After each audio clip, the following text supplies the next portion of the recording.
हर हर महादेव, जय शिव शंभू। तो दोस्तों, आज की वीडियो में हम आपको बताने वाले हैं सदाबहार फूल के कुछ ऐसे उपाय जिन उपायों को यदि आप कर लेते हैं फिर आपके जीवन में बहुत सारी समस्याएं स्वयं ही हल हो जाएंगी। जी हाँ दोस्तों, और आपको बता दें कि सदाबहार का जो पौधा होता है, उसके जो फूल होते हैं वो बहुत ही आसानी से आपको प्राप्त भी हो जाते हैं। और इसी के साथ आपको बता दें कि वनस्पति शास्त्र का सबसे महत्वपूर्ण पौधा माना गया है ये चमत्कारी पौधा। जी हाँ दोस्तों, सदाबहार का पौधा। तो दोस्तों, आपको बता दें जितने भी धनवान व्यक्ति हैं, जितने भी पैसे वाले लोग हैं, उन सभी के घरों में आपको ये पौधा 100% मिलेगा। और दोस्तों, आपको बता दें कि सदाबहार का जो पौधा होता है उसमें कई फूल खिलते हैं। इसी के साथ आपको बता दें कि सदाबहार का जो पौधा होता है वो बहुत आसानी से उग जाता है और इसे कहीं पर भी आप बहुत आसानी के साथ उगा सकते हैं। दोस्तों, आपको बता दें सबसे बड़ी बात कि ये जो सदाबहार के रंग बिरंगे फूल हैं ना, ये आपकी किस्मत को बदल देंगे, आपकी किस्मत को रातों रात चमका देंगे। जी हाँ दोस्तों, जिस तरह से ये रंग बिरंगे फूल होते हैं और जैसे ये रंग बिरंगे कलर के होते हैं, उसी तरह से ये तुम्हारी ज़िंदगी में भी रंग बिरंगे रंग भर देंगे। दोस्तों, आप एक बार इस पौधे के उपाय को ज़रूर आजमा कर देखें और इसके लाभ भी आप स्वयं देख लेंगे। अगर आप भी अपने जीवन में बहुत मेहनत करते हैं, बहुत प्रयास कर रहे हैं ज़िंदगी में सफल होने का, मगर सफल नहीं हो पा रहे हैं, बार बार आपको असफलता का मुंह देखना पड़ रहा है, आप बार बार निराश हो रहे हैं, तब तो आपको यह उपाय ज़रूर ही कर लेना चाहिए। अगर कोई व्यक्ति कोई अपना व्यापार शुरू करता है, कोई काम शुरू करता है और अगर उसे उसमें नुकसान होने लगे और उसका वो व्यापार ना चले तो व्यक्ति बहुत परेशान हो जाता है और वो सोचने लगता है कि अब इस व्यापार को मैं बंद ही कर देता हूँ, अब इस काम को करने से कोई फ़ायदा नहीं है, जब इस काम से मुझे कोई मुनाफा ही नहीं हो रहा है, मेरी आर्थिक स्थिति अच्छी हो ही नहीं पा रही है। फिर व्यक्ति परेशान होकर सोचता है कि चलो हटाओ, रहने दो, इस काम को अब हम हटा देते हैं, बंद कर देते हैं, कोई दूसरा काम कर लेते हैं। और इसी तरह से व्यक्ति काम भी बदलते रहते हैं, बहुत कोशिश करते हैं, लेकिन उसके बावजूद उनको सफलता प्राप्त नहीं हो पाती है। जैसा वो चाहते हैं उनकी मनोकामना पूरी नहीं हो पाती है, उनका व्यापार नहीं चल पाता है। तो अगर आप भी अपने जीवन में कोई व्यापार कर रहे हैं और आपको बार बार उसमें नुकसान देखने को मिल रहा है, या जो भी काम आपने शुरू किया है वो काम आपका नहीं चल पा रहा है, जिस चीज़ को लेकर आप बहुत ज़्यादा परेशान हैं, किसी विशेष क्षेत्र में आपने तैयारी कर रखी है लेकिन उसमें भी आपको सफलता प्राप्त नहीं हो पा रही है, तब आपको एक बार, सिर्फ एक बार इस उपाय को ज़रूर करके देखना चाहिए।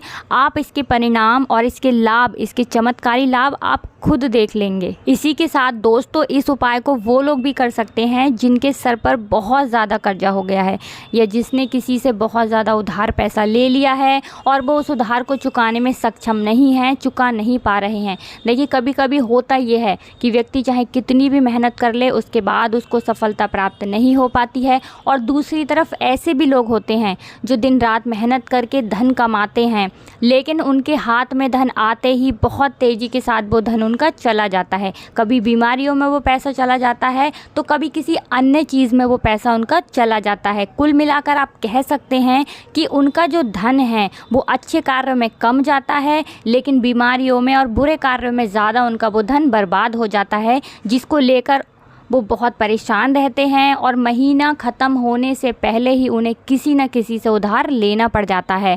और देखिए, उधार व्यक्ति कभी भी अपनी मर्ज़ी से तो लेता नहीं है। जब व्यक्ति के ऊपर बहुत ज़्यादा परेशानी आ जाती है, उसके जीवन में बहुत सारे कष्ट आ जाते हैं, जिसके चलते उस व्यक्ति को अपना घर चलाने के लिए और बहुत सारी आवश्यकताएँ ऐसी होती हैं जिन्हें पूरा करना व्यक्ति का दायित्व होता है, जिसके चलते वो किसी न किसी से पैसा उधार ले लेता है, ये सोचकर कि अगले महीने उस पैसे को मैं चुका दूंगा। लेकिन जैसे ही अगला महीना आता है, समस्याएं और परेशानियां ख़त्म होने का नाम ही नहीं लेती हैं, जिसके चलते उसके सर पे कर्जा बढ़ता ही चला जाता है और वो उस कर्जे को चुकाने में धीरे धीरे असक्षम होता चला जाता है। उस कर्जे को चुकाने में उसे बहुत दिक्कतों का सामना करना पड़ता है, या कभी कभी व्यक्ति इतना ज़्यादा भी कर्जे में डूब जाता है कि उसके बस के बाहर हो जाता है कर्जे को अपने सर से उतारना। जी हाँ दोस्तों, तो अगर आपके जीवन में भी ऐसी की कोई समस्या है तो आपको ये उपाय ज़रूर ही कर लेना चाहिए। दोस्तों, हम आपको बताएंगे ऐसे चमत्कारी फूल के बारे में,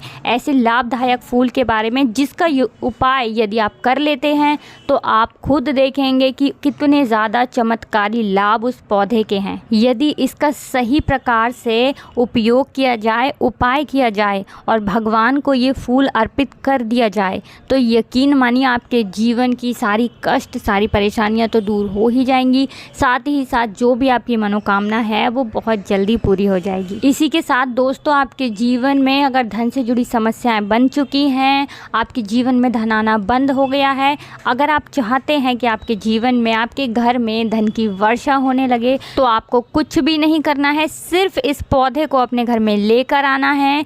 और जब आप इस पौधे को अपने घर में लेकर आएंगे, अपने घर में लगाएंगे तो ये खुद ही धन को खींचकर आपके घर में ले आएगा।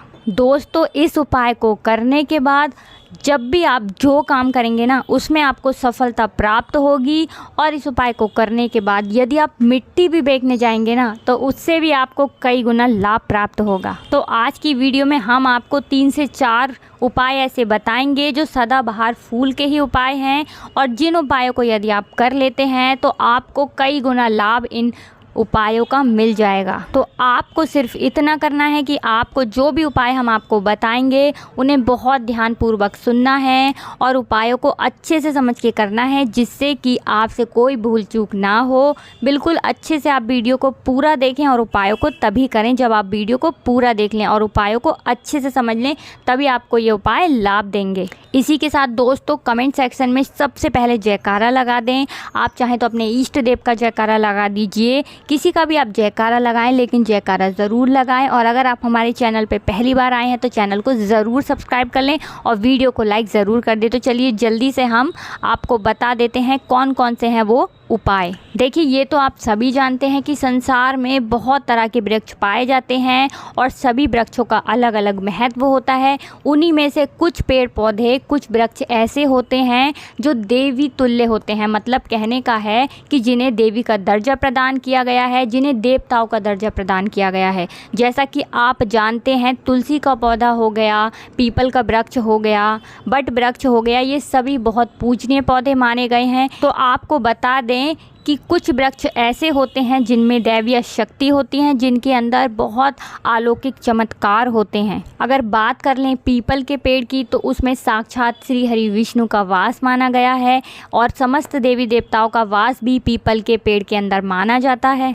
और अगर हम बात करें समी के पेड़ की तो समी का जो पेड़ होता है उसे शनि देव की तरह ही देखा जाता है। कहा जाता है कि शनि देव का उसमें वास होता है। और अगर बात करें आंकड़े के पेड़ की तो यानी कि हम जब आंकड़े का पेड़ देखते हैं, उसे निहारते तो ऐसा लगता है कि गजानन को हम निहार रहे हैं। बेल का पेड़ हो गया जो कि बहुत ही पूजनीय है, ये आप भी जानते हैं। तो आपको बता दें कि हर पेड़ की अपनी अपनी दिव्य शक्तियाँ होती हैं, अपने अपने लाभ और अपने अपने चमत्कार होते हैं। अब मान लीजिए किसी भी पेड़ की जिनमें दैवीय शक्ति होती हैं, उनमें से किसी भी पेड़ की यदि हम सही प्रकार से पूजा कर लेते हैं, अच्छे से उपायों को कर लेते हैं, तो यकीन मानिए आप अपने जीवन की समस्त समस्याओं से छुटकारा पा सकते हैं और आप अपने जीवन में जो चाहें वो पा सकते हैं। बड़ी से बड़ी मनोकामना भी आप अपनी पूरी कर सकते हैं। और अगर हम बात करें सदाबहार के फूल की तो सदाबहार एक ऐसा फूल है जो सदा खिलता रहता है, हमेशा ये खिला रहता है। इसी कारण इसे सदाबहार का फूल भी कहा जाता है। और इसीलिए दोस्तों, ये जो सदाबहार का फूल है ये सदा के लिए आपके भाग्य को चमका सकता है,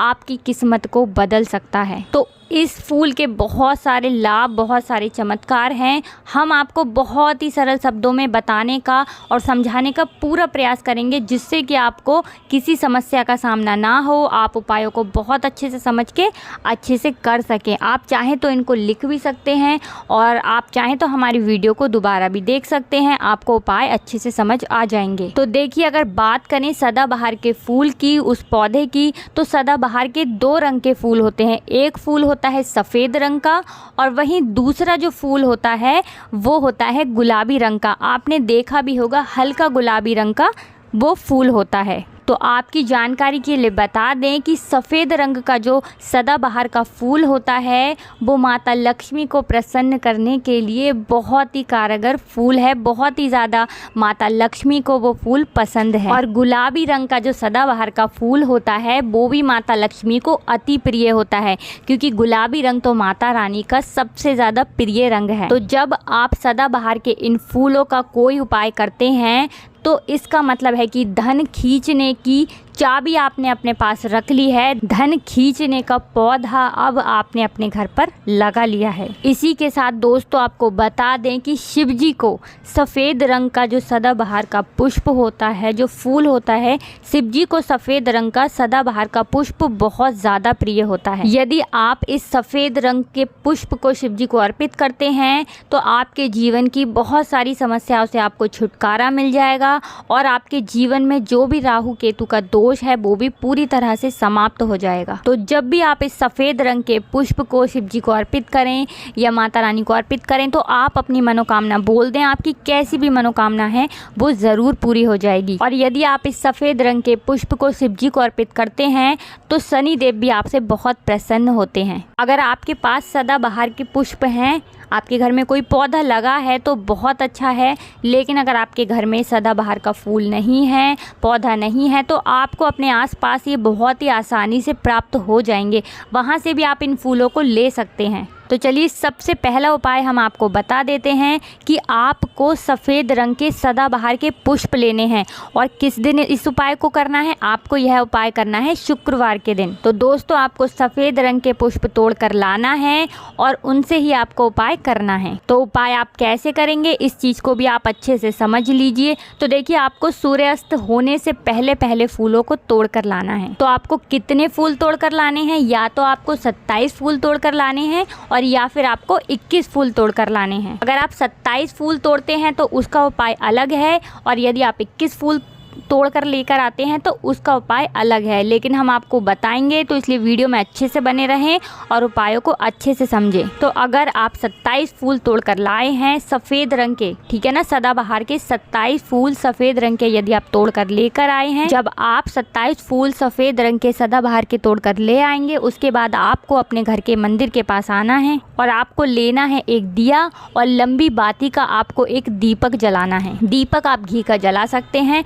उसके बाद आपको एक लाल रंग का छोटा सा कपड़ा लेना है और लाल कपड़ा वहाँ मंदिर में आपको बिछा देना है। अब आपको मौली के धागे से लपेटकर इन फूलों की माला बना लेनी है। तो आपने जो 27 फूलों की माला बनाई है उस माला को आपको माता लक्ष्मी को अर्पित करना है, उनको पहनाना है। लेकिन जब आप ये माला पहनाएंगे उससे पहले आपको 27 बार लक्ष्मी मैया के किसी भी मंत्र का जाप करना है। अगर आपको कोई मंत्र याद नहीं है तो आप बहुत सीधा सरल सा मंत्र ओम महालक्ष्मी नमः, इस मंत्र का 27 बार जप कर लें। उसके बाद आप माता रानी को ये माला अर्पित कर दें। उसके बाद आपको माता रानी को कुमकुम या हल्दी का तिलक लगाना है और उसके बाद आपको महालक्ष्मी चालीसा का पाठ भी करना है और फिर उसके बाद आपको माता रानी की आरती करनी है। इस बात का ध्यान रहे कि जब आप चालीसा कर लेंगे उसके बाद आपने जो लाल कपड़ा लिया है उस पर आपको हल्दी से एक स्वास्तिक बनाना है और उस लाल कपड़े पर आपको जो स्वास्तिक आपने बनाया है उस स्वास्तिक के ऊपर यदि आपने 21 फूलों की माला माता रानी को अर्पित करी है तो 21 चावल के दाने आपको उस स्वास्तिक पे रखने हैं। और अगर 27 फूलों की माला आपने माता रानी को अर्पित की है तो 27 ही चावल के दाने आपको उस स्वास्तिक पर रखने हैं। लेकिन ध्यान रहे कि चावल बिल्कुल भी टूटा फूटा खंडित नहीं होना चाहिए। और जब आप चावल स्वास्तिक पर डालेंगे तब भी आपको ओम महालक्ष्मी नमः का जप भी करना है इसके साथ ही साथ। अब जो माला आपने माता रानी को अर्पित की थी वही माला आपको इस स्वास्तिक के ऊपर रख देनी है। अब इसके बाद आपको माता रानी के मंदिर से सिंदूर लेकर आना है और आप चाहें तो घर का सिंदूर भी रख सकते हैं। अब आपने जो माला रखी है उस लाल कपड़े पे उस माला पर आपको वो सिंदूर छिड़क देना है। अब इसके बाद आपको उस लाल कपड़े की पोटली बना देनी है और इसके बाद दोस्तों आपको उस पोटली को उसी दिन, ठीक है ना, शुक्रवार के ही दिन रात्रि के समय में उस पोटली को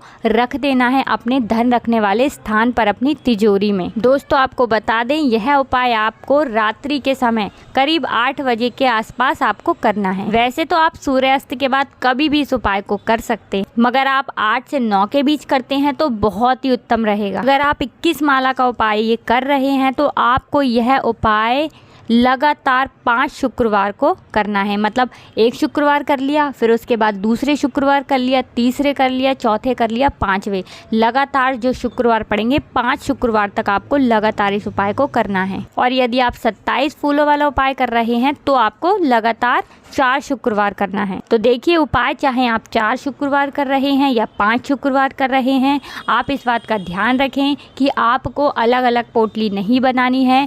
आपने जो सबसे पहली पोटली बनाई है उसी पोटली को आपको लेना है। माला तो आपको हर बार नई लेनी है, चावल भी आपको हर बार नए लेने हैं, लेकिन उसी पोटली के अंदर आपको उन सारी चीज़ों को रखते चले जाना है। अब देखिए 5वां जो शुक्रवार होगा, चाहे 5 शुक्रवार आप ये उपाय कर रहे हैं या 4 शुक्रवार कर रहे हैं, तो जो 5वां शुक्रवार होगा उस 5वें शुक्रवार को आपको इस पोटली को लेना है और आपके घर में जहाँ पर भी मिट्टी हो, मान लीजिए आपके घर में कहीं पर भी मिट्टी है तो वहाँ पर आपको इसको मिट्टी में दबा देना है। और अगर मान लो आपके घर में मिट्टी कहीं पर भी नहीं है, पूरी जगह पर आपका फर्श है, तब आपके घर में गमला तो ज़रूर होगा, तो आप इसे गमले में दबा दीजिए। और आप इस चीज़ का पूरा ध्यान रखें कि आपको पोटली को पूरी तरीके से नहीं दबाना है।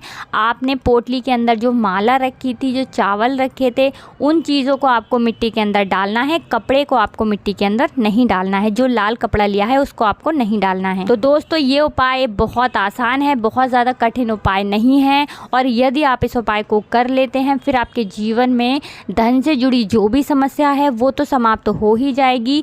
आपके जीवन में धन आने के बहुत सारे मार्ग भी खुल जाएंगे, बहुत सारे रास्ते आपके जीवन में खुल जाएंगे जहां से आपको धन प्राप्त होता रहेगा। और जो धन आपको प्राप्त होगा उसमें निरंतर आपको वृद्धि भी देखने को मिलेगी। और आपको बता दें, इस उपाय को करने से आपके घर में स्थिर लक्ष्मी का वास होगा। तो देखिए यदि आप 5 शुक्रवार वाला उपाय कर रहे हैं, 5 शुक्रवार वाला, तब तो आपको छठे दिन ये प्रक्रिया करनी है, छठे शुक्रवार को। और यदि आप 4 शुक्रवार वाला उपाय कर रहे हैं तो आपको 5वें शुक्रवार वाले दिन इस प्रक्रिया को करना है। ठीक है ना, इस बात को आप पूरी तरह से समझ लीजिए। तो दोस्तों ये तो था पहला उपाय जो हमने आपको बताया। बहुत सरल शब्दों में हमने बताने का पूरा प्रयास किया है। अगर आपको फिर भी समझ में नहीं आया है तो आप कुछ भी हमसे कमेंट सेक्शन में पूछ सकते हैं।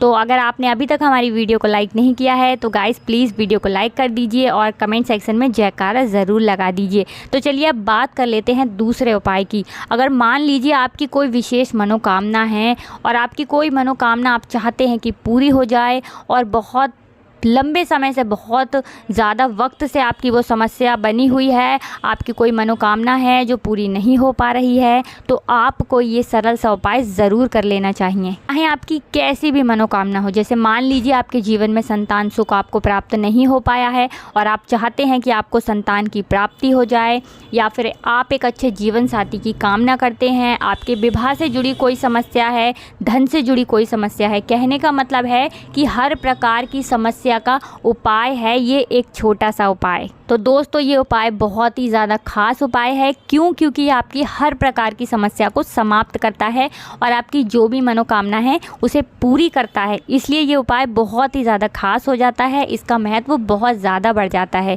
तो इस उपाय को करने के लिए आपको लेने हैं सदाबहार के 9 गुलाबी रंग के फूल। ठीक है ना, हम आपको फिर से बता देते हैं कि सदाबहार के गुलाबी वाले फूल आपको 9 लेने हैं। और इसी के साथ आपको तांबे के पात्र में, तांबे के लोटे में जल लेना है। और यह उपाय करना है आपको सोमवार के दिन। तो यह उपाय आपको सुबह के समय करना है। सुबह जल्दी उठकर स्नान आदि करने के बाद आपको स्वच्छ वस्त्र धारण करने हैं और तांबे के लोटे में आप पूरा जल भर लीजिए और उस तांबे के लोटे में आप उन फूलों को डाल दीजिए, जो 9 फूल आपने लिए हैं, गुलाबी रंग के सदाबहार वाले फूल।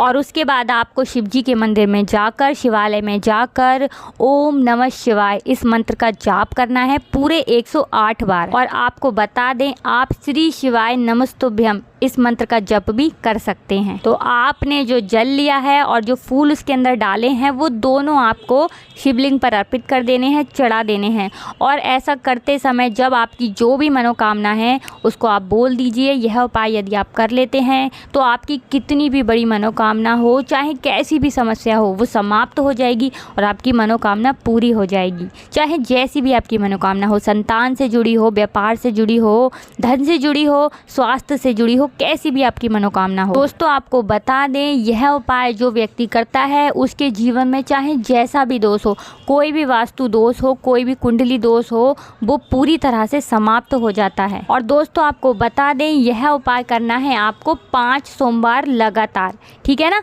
जब आप पहले सोमवार करेंगे, उसके बाद दूसरे सोमवार, तीसरे सोमवार, चौथे सोमवार, 5वें सोमवार, 5 सोमवार आपको लगातार करना है। बीच में गैपिंग नहीं करना है आपको, ठीक है ना, गैप नहीं देना है। दोस्तों बात करते हैं कि यदि आपने यह उपाय सोमवार के दिन सुबह के समय किया है और 9 से 10 के बीच किया है, तो आपको हर सोमवार को वैसे ही करना है जैसे आपने पहले सोमवार को किया है। इस चीज़ को आप विशेष करके ध्यान रखें। तो दोस्तों यदि आप इस उपाय को कर लेते हैं तो आप अपनी कैसी भी मनोकामना पूरी कर सकते हैं। इन छोटे सरल से उपायों को करके आपको अपने मन में पूरी सच्ची श्रद्धा और पूरा विश्वास होना चाहिए, तभी ये उपाय असर करते हैं। दोस्तों आज की वीडियो में बस इतना ही। मिलते हैं आपसे एक नई वीडियो के साथ। अगर आपने अभी तक जयकारा नहीं लगाया है तो कमेंट सेक्शन में जयकारा ज़रूर लगा दीजिए। जयकारा लगाने से आपकी जो भी मनोकामना है वो बहुत जल्दी पूरी होती है। और साथ ही वीडियो को लाइक ज़रूर कर दीजिए। हमारे चैनल पर पहली बार आए हैं तो सब्सक्राइब करना ना भूलें। मिलते हैं एक नई वीडियो के साथ। हर हर महादेव, जय शिव शंभू।